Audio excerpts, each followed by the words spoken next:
નમસ્કાર મિત્રો, મારી પીકે ગુજરાતી ચેનલમાં તમારું સ્વાગત છે। મિત્રો, અત્યારે હાલની સૌથી મોટી અને દુઃખદ ખબર સામે આવી રહી છે। જી હા મિત્રો, આપને જણાવી દઈએ કે અમદાવાદ વડોદરા એક્સપ્રેસ વે પર બે ટ્રક વચ્ચે ભયંકર ટક્કર થઈ હતી, જે બાદ બંને ટ્રકમાં ભીષણ આગ લાગી હતી।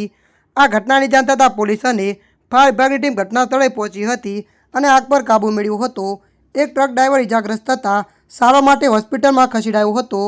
મળતી માહિતી અનુસાર આપને જણાવી દઈએ કે અમદાવાદ વડોદરા એક્સપ્રેસ વે પર વહેલી સવારે 4:15 બે ટ્રકની ટક્કર બાદ આગ લાગી હતી। ફાયર વિભાગની ટીમે આગ પર કાબૂ મેળવ્યો હતો। બંને ટ્રક સંપૂર્ણ પડીને ખાખ થઈ ગયા હતા। મળતી માહિતી અનુસાર વધુ જણાવી દઈએ કે અકસ્માતના કારણની તપાસ કરવામાં આવી રહી છે।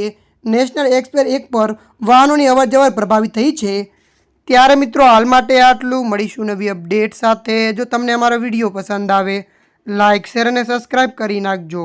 ધન્યવાદ।